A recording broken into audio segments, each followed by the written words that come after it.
Check this out.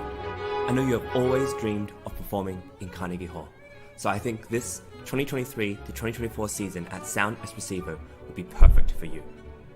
As a platform, we host live online auditions so you can share your music with the entire world. Then we send you to incredible in-person venues like Carnegie Hall so you can perform solo, as a duo, as an ensemble, and with orchestra. This year we have a total of 4 gala events at Carnegie Hall, as well as 4 different opportunities to perform with orchestras in the US, in the Czech Republic, and even in Egypt. We want to help you fulfill your musical dreams. Go to soundespressivocompetition.com to check out our season and to apply.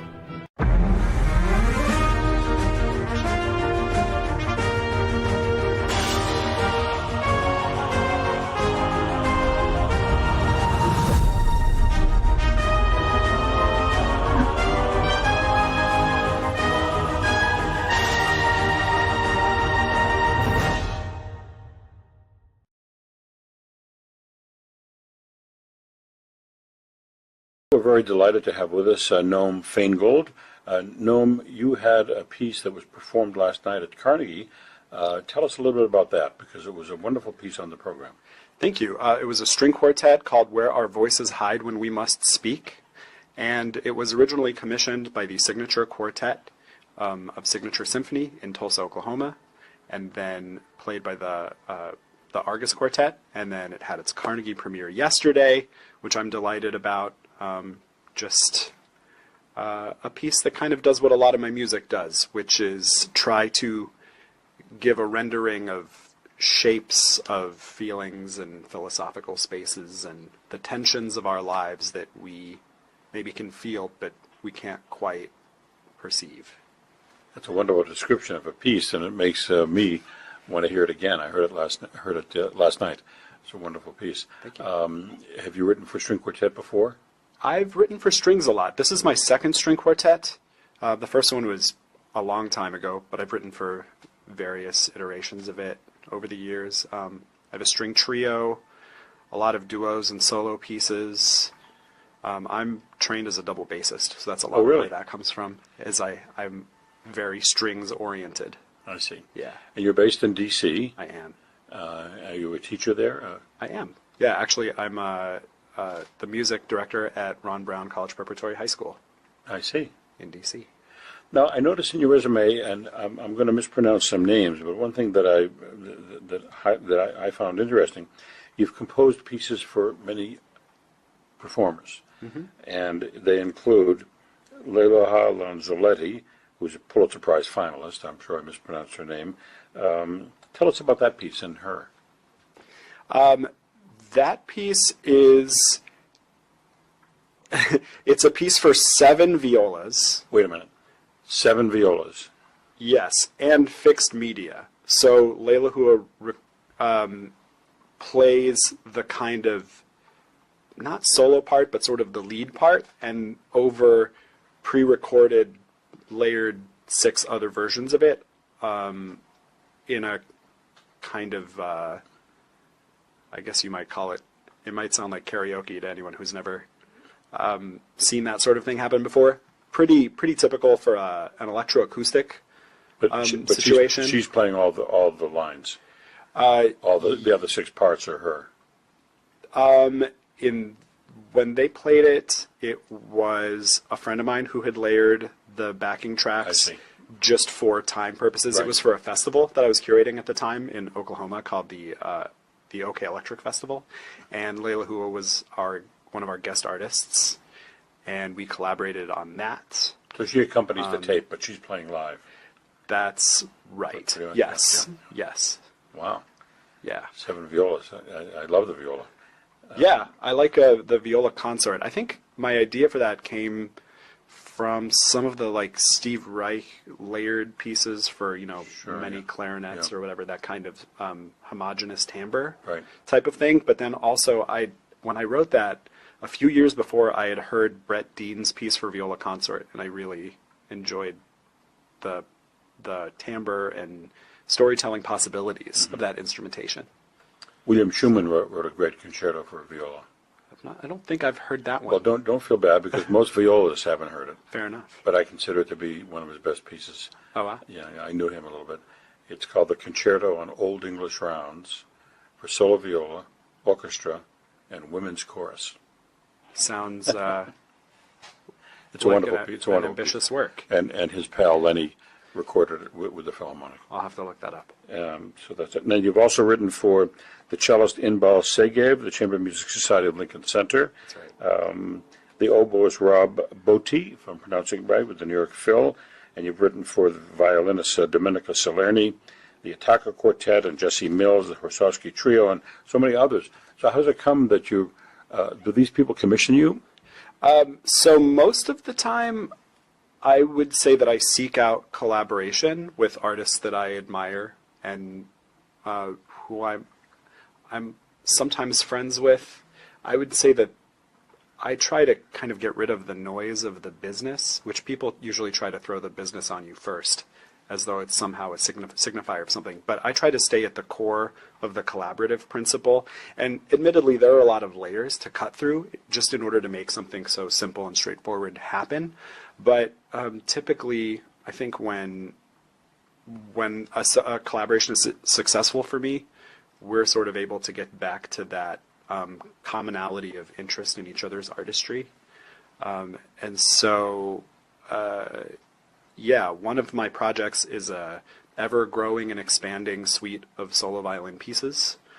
So I wrote a movement for my friend Dominic Salerni, and then a piece for Jesse Mills, and various others. And a common thread between all of those is that I always do an interview with the performer first, because there is so much of a kind of history, and I would argue a negative one, of saying, I'm going to make all the decisions and then you're just going to play it, almost like you're subcontracting the performer. But really what you're talking about is an expert artist. And so that doesn't really feel right to me. I think that there's a lot of conversation and narrative about collaboration, but then the substance of it, I find, is often missing in classical music culture. And so the interview is kind of a way to get around that. What I seek to do is find an area of common interest in sound worlds, and then also in some kind of social topic. And so I ask players, what kind of techniques do you like? What kind of techniques do you hate? So that I leave them out. Everyone usually has one quite unexpected one.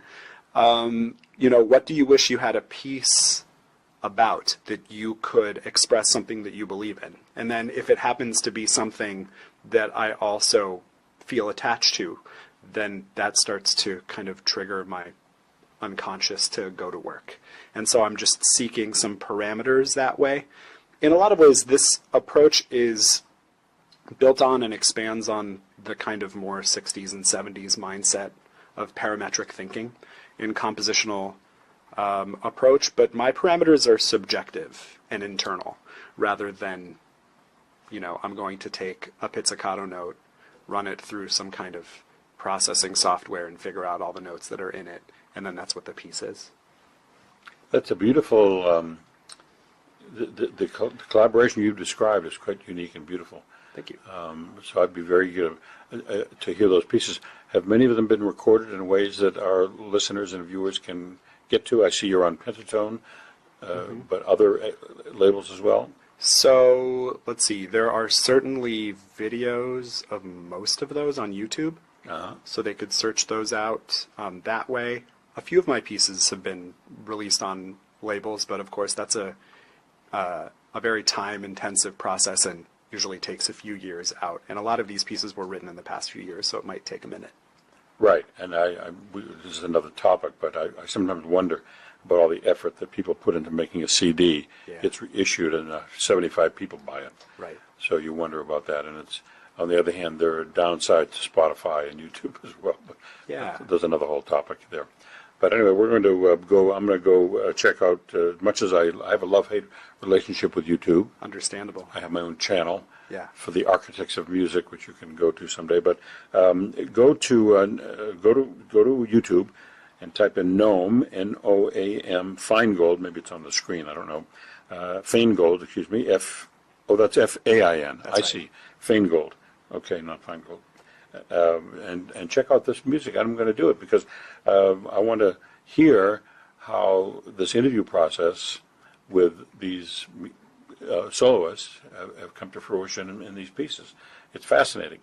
Yeah, well, I would never claim that you can necessarily hear specifically what the difference would have been, but certainly I can say that the piece is a completely different piece as a result of that process. And maybe, I don't know, I like to think about music in kinds of social layers. There's the audience layer of the person who doesn't know anything about you or the performers and just blindly walks into a hearing and what their experience is. Then there's, the kind of informed audience member, and then there's friends and family who are already invested in you, kind of stakeholders, as it were. And then, of course, there's the musicians and what information they have access to on the page that other people don't. And then there's you, and like Kurt Vonnegut said, that kind of imaginary person that you're always writing for, right. The mind and heart that you're hoping decodes the information that you're putting out there. And I try to think about all those layers, and certainly they would look different in the experience if not for that interview process. Well, Noam Faingold, thanks for coming back. I'm going to try to go to YouTube and see if I can see what the impression that music makes on me. Thank you. Thank you very much for coming by, and Thank you for your time congratulations on the work last night. Thank you so much. Thank you.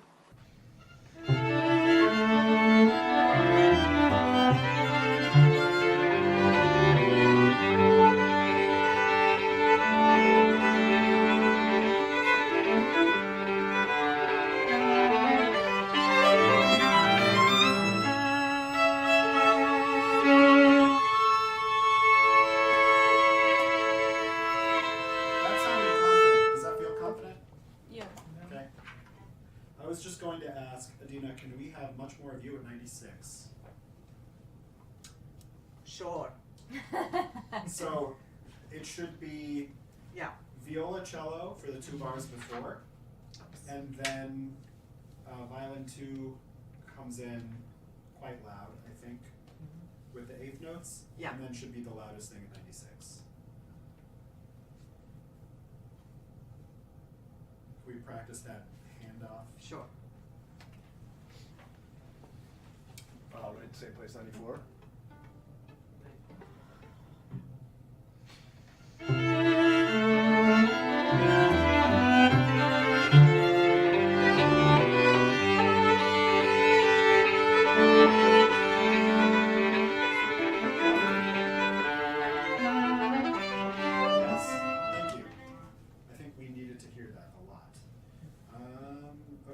Skipping now a lot to 152, 153. Our favorite 2 measures, I'm sure. Oh yeah, there's even like the 3 measures before that is actually been problematic for That's fair me. enough. My theory is establish and then back into it. That's perfect. Yeah. Can we hear, I think, viola and cello by themselves first here? 152, 153, because the low is the anchor for the other stuff on top.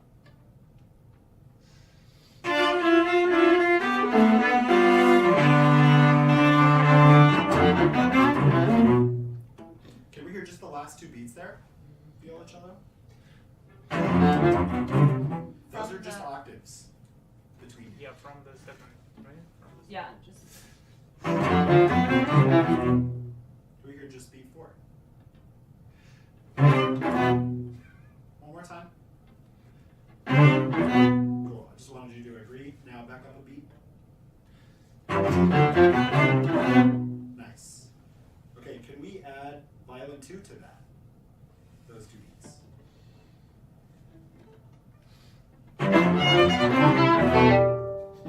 Sorry. No, you're fine. You have the hardest beat of the whole piece. No, it was because I heard the bum and then it was like I lost my rhythm. I was looking at their part. So Sure. yeah. Good. And I don't actually care where your notes are on beat 3, as long as beat 4 we hear a very strong ba ya da. Oh, I see. Okay. Yeah. If you want to treat it as 7 grace notes, great. Same thing? Yes. Can you give a much more biting attack on the triplets notes? Okay. Yes, thank you. Can we add violin 1 to this? 1 second.